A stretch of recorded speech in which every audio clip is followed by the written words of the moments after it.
Merry Thanksgiving, Anthony. Oh, we're live? I thought we recorded to go live later. Yay! Yay, thankful for live. I'm Anthony. Welcome to No Vacancy Live. That's my friend Glenn. You're watching the #1 show in hospitality.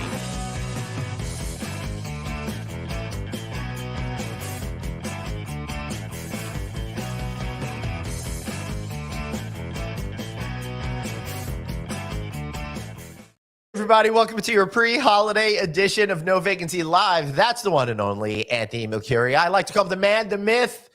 I'm Glenn Hausman. Thank you so much for joining us here today, Anthony. Yeah, I thought we'd go live today. Just kind of mix it up with the times and stuff like that. I like it. You know, I like it. And yesterday, I noticed your hair is becoming a beautiful gray, like a very gorgeous kind of gray. I know. And almost, and don't take this the wrong word, but you know Brillo, it looks like that color. Hey, listen, I love that. Listen, I've got great deals going on with both my good friends over at Brillo Corp and Just for Men Gray Edition. Tired of looking too young? Want to look old?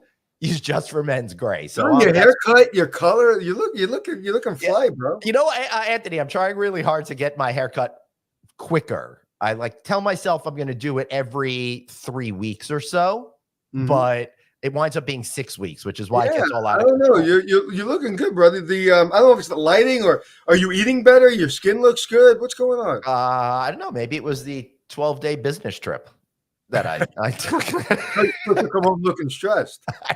You know, I'll tell you why I'm feeling this good. I got home Friday night. And since then, I've just been sliding into vacation because this is not a big week for people in our area of the business where a lot's going to get done. Everyone's starting to focus on going home for Thanksgiving and all of that. So for me, it's been very chill, very calm, very relaxed. I've enjoyed it very much. I'm working on my lighting, you chilled, relaxed person, to see if I can look as good as you. It ain't working. Oh, well, you know, we keep trying, Anthony.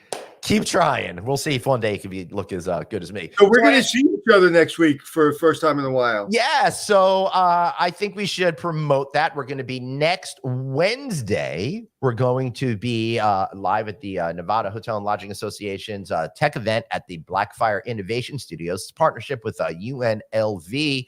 And I love doing this. It's going to be the third time we're doing this now, Anthony. Yeah. Thanks to our friend Shannon McCallum over VP of Hotel Operations at Resorts World, and Rich O'Brien from Expo Digital for inviting us.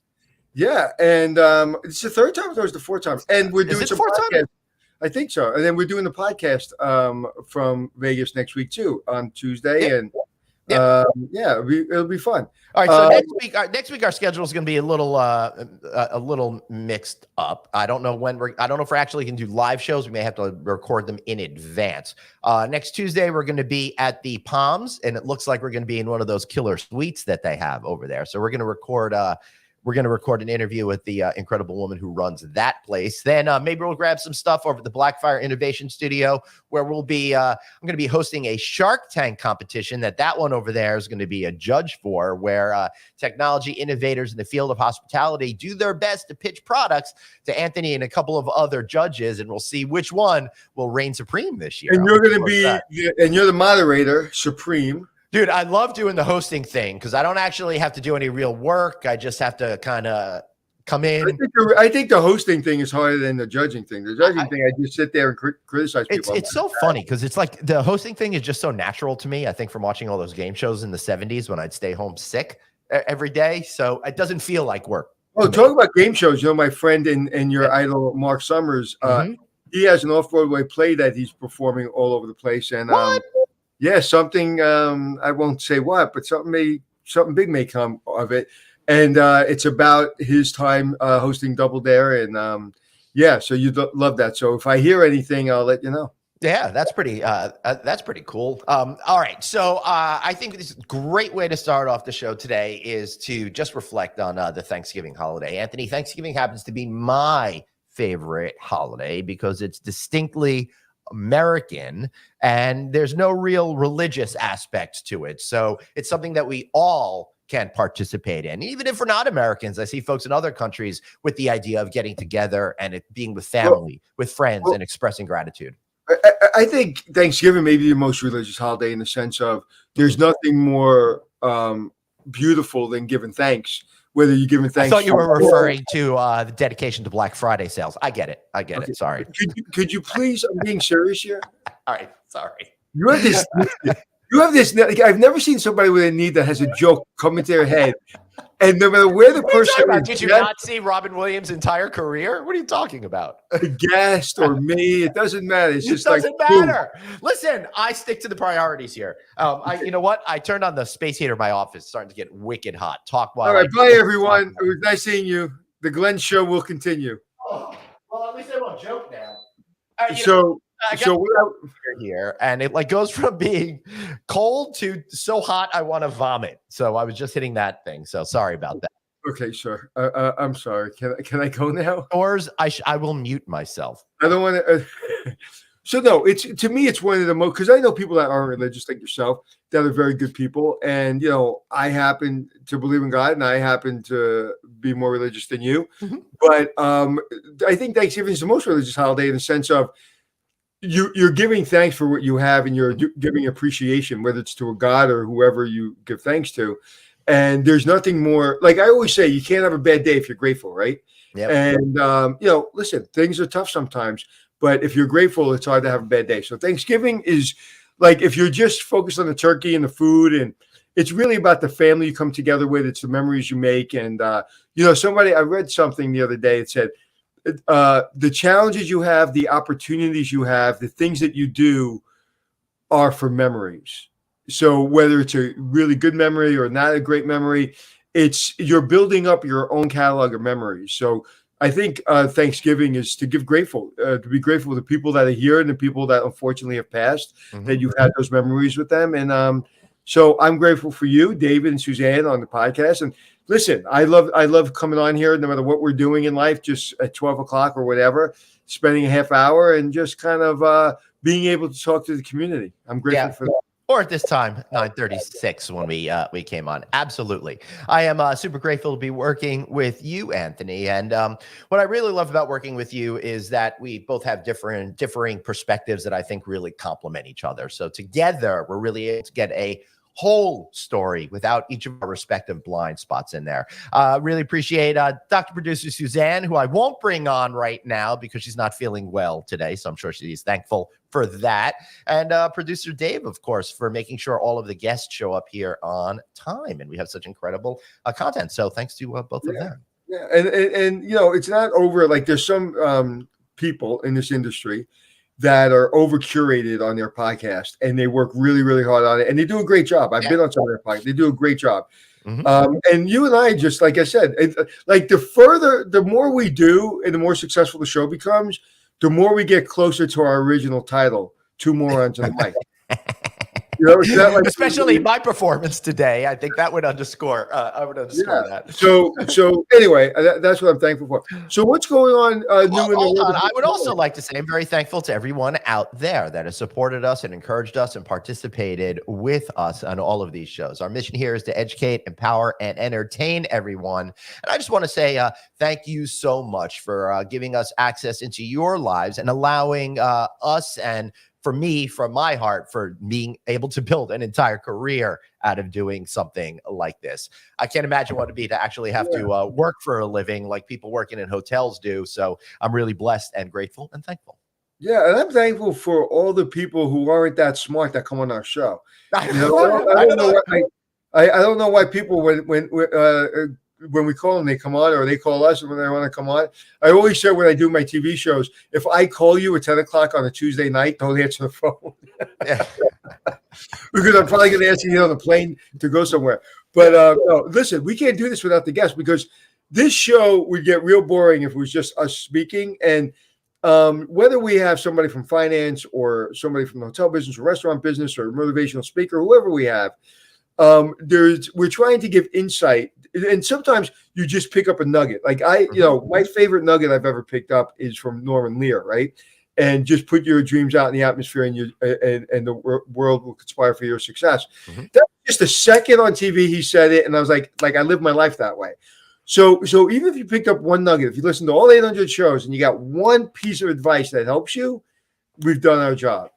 Yep. That is absolutely right. And Some of the most rewarding things to me is when I see people on the road and they share with us what they've learned and how it's helped them. A lot of times I feel like we do the show in a vacuum. So to hear that kind of feedback is really incredible. And every single time I hear something surprising, I'm still shocked and blown away that people are getting anything out of this. And then, and I think it's good that we do it in a vacuum because again, I can't see a camera. I don't know when mic's on. Like we're just talking, and sometimes I get off and I go, "Shit!" I always forget that we're on. We're you know, it's really funny. Like I think we're at the point now where it's like, did we talk about that on air, or was that a private conversation that we had? And sometimes, very, very, very, very rarely. Not too much this year at all, actually. But a couple of times it's happened where the guest is just not cooperating because they're just not on the same page. Not only on the same page, they're just like I don't like if I don't want to listen to them, I'm sure the people out there don't want to. So sometimes I'll say something and I'm like, oh shit, I'm on air. I can't say that. I know. But 99.9% of our guests, as I work my nose on TV or on camera, 99.99% of our guests have been unbelievable. And the guests that haven't been, unbelievable are just a little bit less emotional. A lot of times people that come on this show are not prepared to have the types of conversation that we're having in the style that all of them. They're all shocked. Every single person says, almost every single person says in the green room, oh my God, that was fun. Oh my God, I didn't know what to expect. That's that's completely different than anybody else. And everybody to this day says, Anthony, you have no idea what's going on when you get on the screen. I said, no. And it's like, why would I? Like, why would I want to prepare and get focused? I don't even know what we're going to talk about today. So, and it's our show. I'd like to, here's another thing I'm thankful for all the people out there that put up with us and our specific lack of preparation. Sometimes PR people will say, hey, what are the questions going to be? And I just send them back the emoji. Huh? And you know what? It's you can't do it unless I would not as people do that don't have 38 years experience, all your years in journalism and hosting and all that. Mm-hmm. It's that we're not prepared. We've been preparing 38 years for this. Totally. We live and breathe this every single day. But what we do is we don't try to trick anybody. We're like, hey, what are some of the broad topics you think we're going to talk about? That helps them feel more comfortable. And then we play within that sandbox. Right. And sometimes I'll go in, to say something I know I'm not supposed to say. And then you beautifully get me away from that because I'm about to touch the third rail. And, talk about the third rail. What's the name of that? The railroad in Florida, Highline or Brightline? Oh my God, they're blowing up, huh?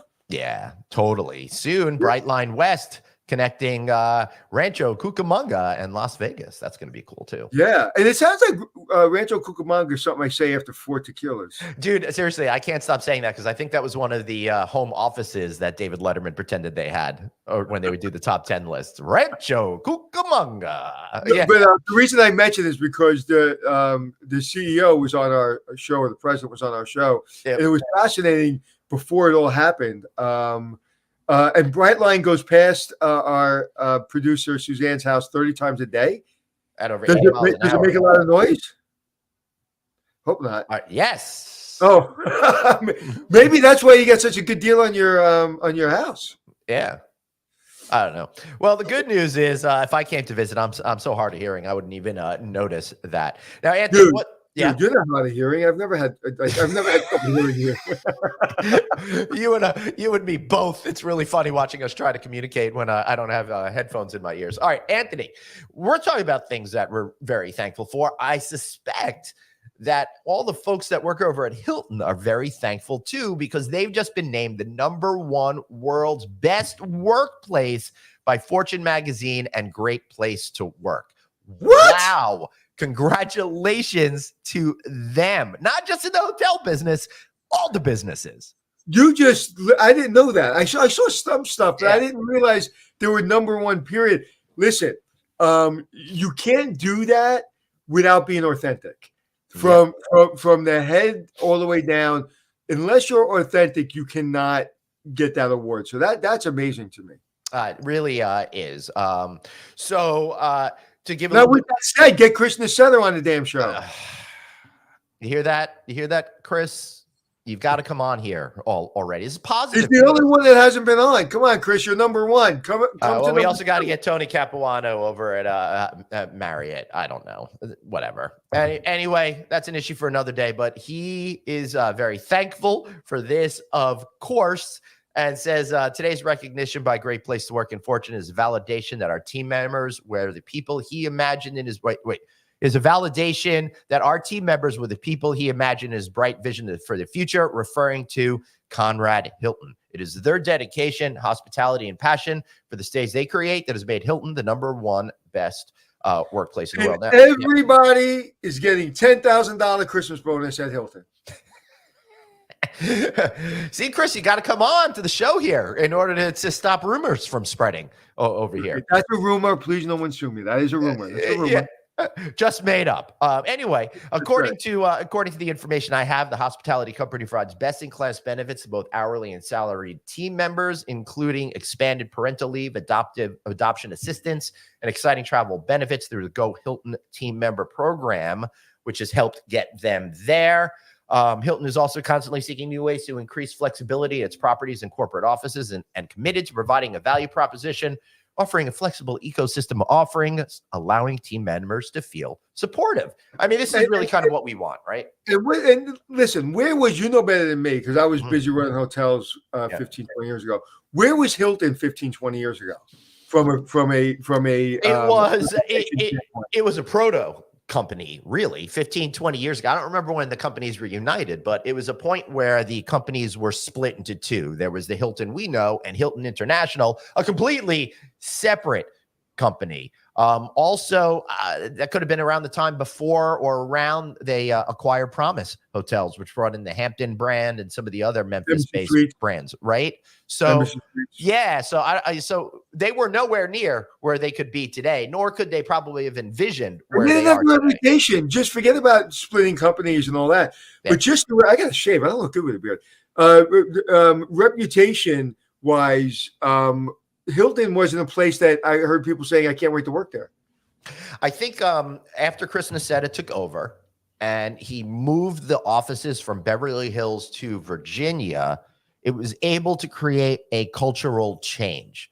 Whilst at the time, it seemed like a very severe move, in retrospect, it looks like what they did was they were able to cull the herd of people that weren't going to be on his page going forward, and it allowed him also to reinvent the company in a very real way, which now all these years later is manifesting itself with great success. They just had, I think, a record amount of franchises sold, plus this kind of news and other news as well. Yeah, and the people that work for them, the people that we know, Chris, I've met him a couple of times, but the people that have been on our show from Hilton, I mean, they're some of the best people in the business. Yeah. Leonard Goose, the head of Hilton Hotels, will be on in January. We've been trying to get that one straightened away for a while, so I'm glad to have him on.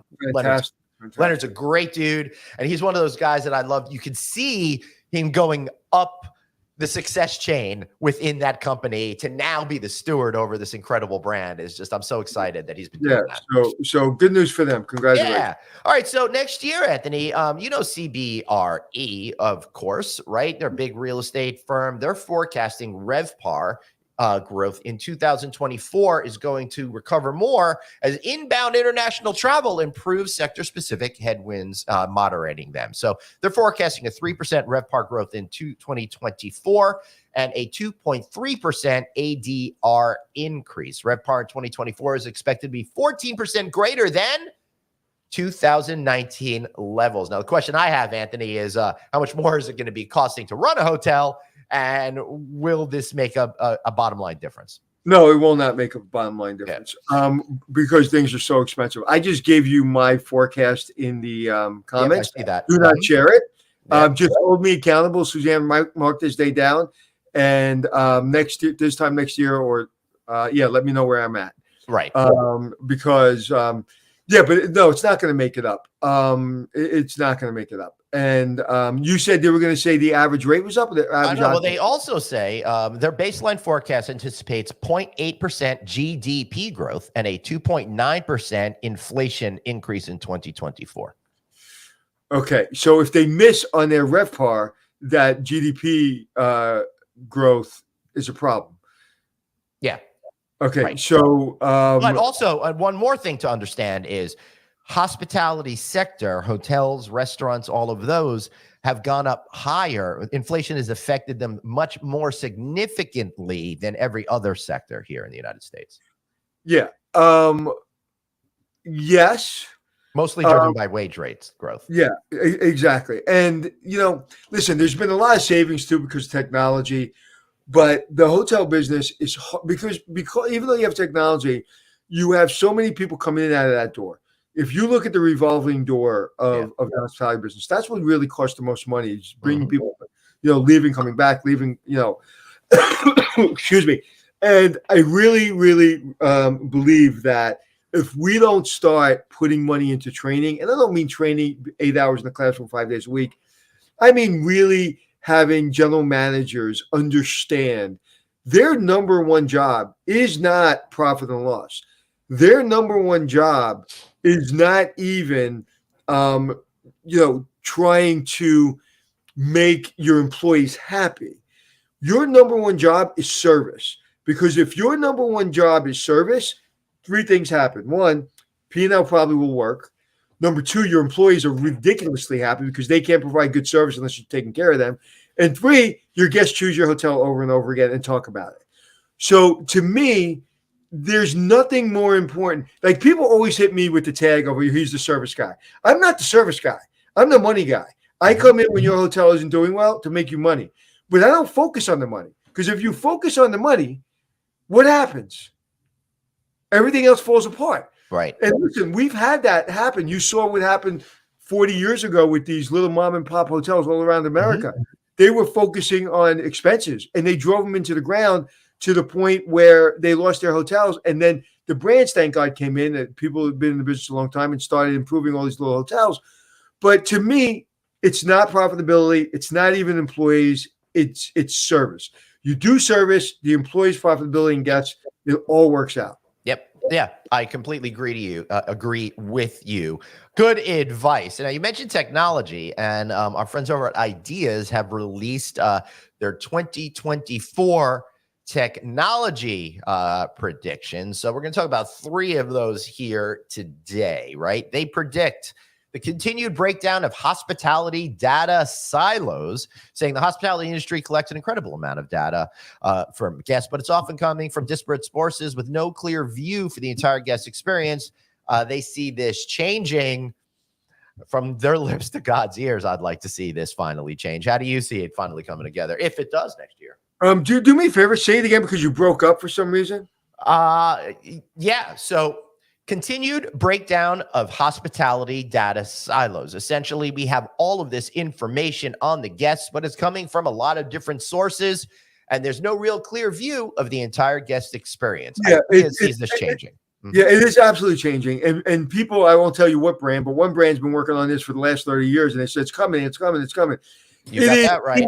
Insanity. If I break down for you right now all the silos in technology in the hotel business, your head would explode. Right. I'm working with a company right now that's actually doing everything they can to streamline that because the brands, they're not really helpful in breaking that down. And if you're an owner and you have 3 or 4 brands, you got some problems.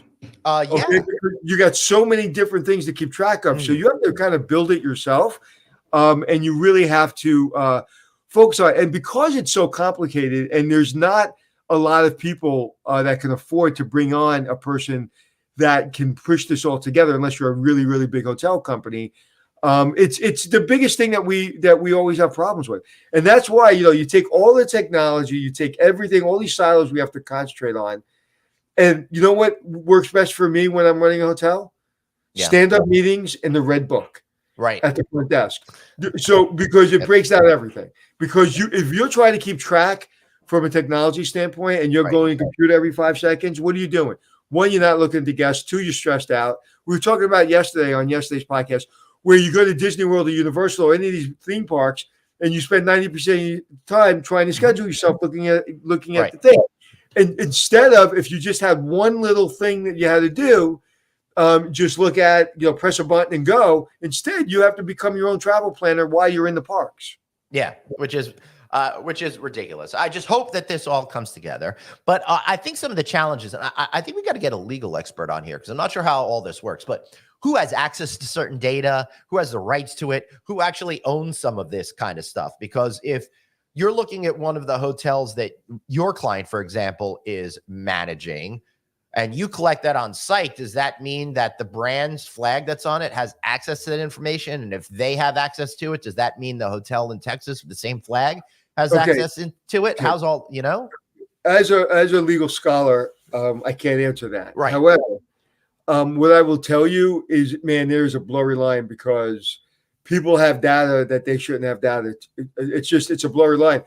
And, I don't know. I don't know the answer to that. Yeah. I think we got to get on a legal person because I think that I'm curious as to how much this is a technology issue versus a legal issue versus a willing to do it, get it done kind of an issue. Well, if you look at the central reservation systems, if you look at Pegasus, you look at Amadeus, I don't even remember. You don't have to say the names. Yeah.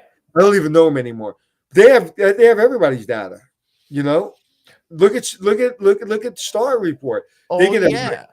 As a matter of fact, and again, please check the facts on this, everyone listening or watching. I believe that some of those companies have now got involved in a class action lawsuit for conspiring on price fixing for Las Vegas resorts, which if you look at it on base of it, it's not factual because of the way that it just works. But it's an interesting thing. All right.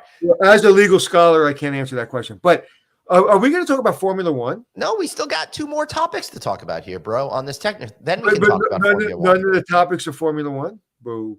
No, I got Formulas 3 and 4. Damn. All right, let's do Formula One after the next. All right, so AI set to redefine the guest experience. I think that plays into what we're talking about. As a matter of fact, on December 1st, I'm going to start consulting for an AI company called Electrify to help them come into the hospitality industry. So I think that's going to be huge. So I'm personally putting my name behind it. And here's something that I'd love for you to talk about. Revenue management will leave the confines of hotel walls. The discipline of revenue management is poised to expand beyond its traditional home. Ideas predicts campsites, glam sites, cruise ships, and other similar but different accommodation providers will begin to embrace the benefits of revenue management. Yeah, that's happening already. I mean, yeah, dude, I've seen this happen with concerts, and I'm sick and tired. It's happening everywhere. It's the airline started it 600,000 years ago. We got into it late, and now Broadway, baseball stadiums. When you go to a hot dog stand on the corner of New York, there's a revenue management system behind the hot dog stand. And at 10 o'clock after the Broadway shows go up, it tells them your hot dog is now $17. Yeah, that's right. That's another rumor, by the way. I like that. All right. F1, it looks like from a profitability standpoint, at least for Table Drop, it looks like it was a record for Las Vegas. $500 million or something? I didn't, let me see if I could find those. Yeah. Numbers. So F1, I was watching it closely because on 2 things. 1, I couldn't believe I wasn't there. And 2, I'm glad I wasn't there. But on pre-race, I think 2 nights before when they were doing the qualifying, the pothole cover of one of the streets, I guess they're supposed to seal those down, and they did it, and it blew up the tail of one of the leaders. A Ferrari. Yeah, no, I don't think it was a Ferrari. Was it a Ferrari? Was this sorry, I was looking it up, so I only heard part of what you were saying. You're talking about how the race was stopped after 7 minutes on the first practice? Yeah, because they blew up the car with the sewer cover. Yep. And then they shut them all down, obviously, and kind of welded them together. But so now everybody was on. That's what I love about our social media platforms. Everybody just went, it's a disaster. It's the worst thing that's ever happened. 24 hours later, it was like, oh my God, this is the greatest thing that ever happened. F1 was a huge success financially. It shows that a city, I don't think, and correct me if I'm wrong, because there may be other F1 cities out there right in the middle of Main Street that are putting this on. I don't know. Yeah, that's how it kind of works. Like Monaco goes right through the street. No, I'm talking about in America. Oh, I think Miami, maybe. Let me look that up. Okay. But very few, I'll say that. So I Mhm. won't correct myself later. Very few cities could pull that off. Right. And even if it's Miami, there's no city outside of New York. Yeah, that this is not through the city. Right. When you take Yeah. could you imagine taking No. Times Square, 7th Avenue, 8th Avenue from 34th Street to 59th Street and Right. shutting it down? No, I just picture a guy going, "Hey, I'm walking over here." You know? No, it's a lot worse than that. But Yeah. but my point being is Vegas should be applauded, commended. To Yeah. take on, that's another thing about entrepreneurship and the people that lead Vegas. And yes, there was a lot of money involved, and money drives everything. And so, yes, I know it's a money thing, and that's why they took the risk. All But right, it's so- still a risk. All right, so I got some information on the tips. The official table drop will become available, I'm sure, by the local gaming jurisdiction. So they said, according to Las Vegas Locally, a local Vegas news blog, tips on Saturday for win only $700,000 in tips. That's $2,000 per dealer. That's 5 times what they generally earn. Yeah, I saw that on. You're not following that guy. What's his? I won't push his platform because I don't agree with what he says. Okay. But that guy that goes around Vegas, he said that. That guy, there's like 20 of them. Well, the guy's becoming pretty big. But anyway, I don't want to talk about who he is. Because I don't agree with everything he does all the time. Mhm. But he said 2,500 and then corrected it at 2,000. Yeah. So 2,000 in tips, and that's just 2,000 in tips. That's from the house. It doesn't meaning that the house can see. It does it from the $50, $100 goes in somebody's palm of their hand. Those are just the tables, not like I'm dropping a bottle of champagne at your room. Yeah. Right. Those are right. And you know what? I'm a little surprised that it's not more than that. I can't imagine that somebody didn't win. You said $700,000, right? It's in tips. Yeah, I can't imagine that somebody didn't win like 10 million. Well, here's the thing. Let me throw this out there. Tipping culture in Europe, where most of the fans are coming from, is extremely different. And I know that Vegas had to make it clear what the deal is. So there may be some of that happening as well. So let me tell you a tipping story. Yeah. I was at, I haven't really played poker a lot lately, but I was playing, I don't know, a couple weeks ago. I was up in Boston and my client, and I'm at the Encore, which is a beautiful hotel. And I was like, it's kind of like, place is massive. I have time. It was early. I was like 6 o'clock. I don't want to go back to my room. So anyway, I play. There's no tournament going on. So I got $200 and I played cash. I say I lose the $200. I'm going back to my room. 3 hands in, I hit a straight flush. It's a 74,000 to 1 chance that you'll hit a straight flush. So you don't know this because you don't know poker. You don't play poker, but there's every half hour, high hand wins $300 or $500. Right. So anyway, nobody's won it in the last hour and a half. I get a straight flush. So I go to the board. So this will be good. I'll take my $1,500 and I'll go back to my room. Right? Yeah, totally. So I'm sitting at the table, and I'm just doing this so I can waste some time. So I said, okay, there's 4 minutes left for me to win the $1,500. So this is what I say. I say to the lady who's the pit boss or whatever, and she kind of notices me and knows the show and was saying nice things to me. So we were talking. I go, do I tip the dealer that's at the table now, or do I tip the dealer that dealt me the hand? And she said the dealer that tipped you, that dealt you the hand. As soon as I said it, I said I just jinxed myself. Yeah, you did. You screwed yourself, man. Right. So all of a sudden, a minute later, this guy behind me screams. He got a straight flush to the queen. The chances of getting 2 straight flushes in a minute with not too many people playing is almost unheard of. Impossible. So what do? You split the No, he won it, and I was like, oh well. Why? Why did he win it? Because he beat my straight flush. How do you beat a straight flush? They're both exactly the same things. No, but mine was to the 5. His was to the queen. I was thinking royal flush. All right, sorry. Yeah. Right. His was to the 5. Mine was to the queen. Dude. But the whole room went, oh my God. So I took my $200 and went home. Yeah. That is But ridiculous. I was like, thank God that wasn't like, $1 million. I would have killed the guy.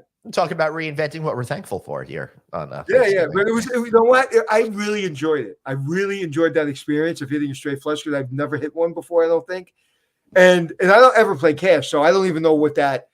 Yeah, I don't even know how that works really. So that's why I was asking questions like the best hand and who beats you. And I don't really again. I don't play cash. I don't like cash. right. What Anthony refers to for non-poker players is he just prefers tournaments that you pay one fee. Small tournament. Yeah. So I'm playing.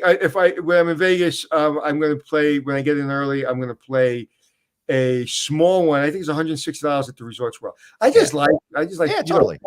Yeah, see, I haven't spoken about. You don't have to validate it. I mean, I validated. This is why I validated because I don't like to gamble. I hate to gamble, and I've said it before. I don't like wasting my money. But to me, the only waste of money that's worse than $120 on poker table is having to buy you dinner every time I see you. Now that is a total waste of money. Well, I hope you do well at the poker tables next week. So the sting of me getting an extra piece of sushi. Shout out Resorts World's putting this up, so I figure I'll spend my $120 at her poker table. So thank you, Shannon, for having us participate in the event next week and for taking such good care of us while we will be at Resorts World next week. All right, Anthony, should we get out of here and get on with our holiday weekend? I will make an announcement that on my 60th birthday, I will play in the World Series of Poker in Vegas. All right, I love it. All right. That's a $10,000 buy-in, but I'm working my way up to that. I know, dude. You've been talking about that our entire relationship. But I really figured that my 60th birthday is a good time to do it, and I'm getting bad enough to play in it. Yeah, nice. All right. So, real quick before you go, this is very important. Everybody wants to know. This is a better kept secret than the CIA, but I need to know. Yeah. In 30 seconds or less, because I have another meeting. What is the menu at the Houseman Smoke Pool Club? Houseman Resort Pool Club, Smokehouse, and Dispensary. It is, of course, we're going to do a classic turkey. I'm also making a pot roast. My mom hasn't been feeling well, so I'm going to fill in for her. I'm making mashed potatoes and stuffing. And we've got a charcuterie board with some nice meats and cheeses. You got the Frank's in a blanket. Got that going on. We're going to be making some French kiss martinis, and my friends are bringing some vegetables and pies. So that'll be nice. We got to shove the vegetables in. All the fixings. My wife takes care of it. All the fixings. The turkey, the cranberry sauce, I'm making cranberry sauce too. Much better than doing it from the can. But I totally get why people like the can type too. That's a whole other different thing. Yeah. Listen, we're from scratch Italian food. When it comes to the cranberry sauce and stuff, we're not going to be scratching cranberry sauce. You get the cranberries, you put a little, orange peel and some sugar in there. You heat it up, let it cool down. Boom, you're done. Yeah, but if I was helping, then that would be a thing. But the only thing I do is set up a table. I will see. I'm hoping my son Jake decides we're going to also make these Parker House rolls if we have time. So I'm hoping he will take charge of that for me because I don't. Did you see the thing on TikTok that's going viral? The turkey, that bread turkey. It looks like a turkey, but it's shaped like it's a bread that's shaped like a turkey. Mm-hmm. It's really cool. You should make. I should. All right, I should do a lot of things. One thing I should do is encourage everybody to make sure you follow us online, download our shows wherever you get your podcasts, and if you're listening to the audio version, why not watch us? Follow us on our respective LinkedIn pages, novacancynews.com, our Facebook pages, and of course, we're on Instagram, although I don't really do too much on that. Anthony's crushing it over there. Check his content out, and be sure to join us at novacancynews.com for any old shows. Do you look at my content for Instagram and all that stuff? Pops up, so I see it when it pops up for my stuff. And do you ever? This is a truth question. Do you ever watch the videos? Yeah. Mm-hmm. Mm-hmm. Yeah. So you see where I talk about you all the time? No, you'd never talk about me, but that's fine. That's not true. I talk about the podcast. You've been putting up a lot of great, you know what I mean. You've been putting up a lot of great content on that recent interview you just did with Tamara. I saw that they put up the whole one, and you've broken it down to a few segments, and the footage looks beautiful. So good. Well, thank you. And that's over at the Win podcast studio, which is amazing. Yeah, jealousy, right? Blue Wire, man. That place rocked. That when you weren't there that day, and I got to talk to Brian Goldbrandt, then president of Wynn, now president, COO of Wynn North America. I loved it. I felt like so badass going in there. I really got to go, but real quick, I'm going to say something that's really important. Yeah. Me and Glenn had a conversation yesterday on the phone.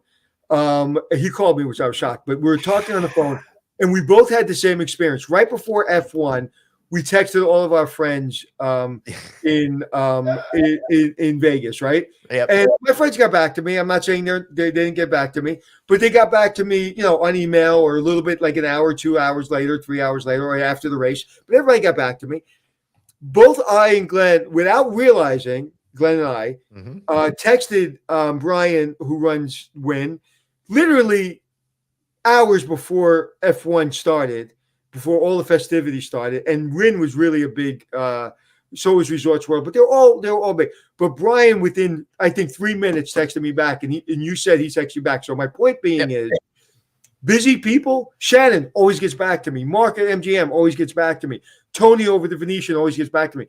The busiest people always get back to you. The people that make believe they're busy don't get back to you. Yeah, absolutely. Freaking Shannon got back to me at 5:20 her time this morning. Yeah. Oh, they're rock stars. That's why they're rock stars. Yeah, that's exactly. Look at McTaggart, 80 years old, man, and he's in the gym 5 hours a day, so he can still look like he's 20. Yeah, which is absolutely incredible. All right, Being a rock star, you got to put the work in. Hey, listen, I'm going to do that. I'm going to be a turkey eating rock star. That's for sure. And until then, remember, we'll see you next week. We won't be live. We're going to have a bunch of new content that we're recording while we're in Vegas. Sorry, our schedule is going to be all wackadoo. Thanks so much for being here. Remember, you've got one life, so blaze on and Be kind to yourself. Happy Merry Thanksgiving.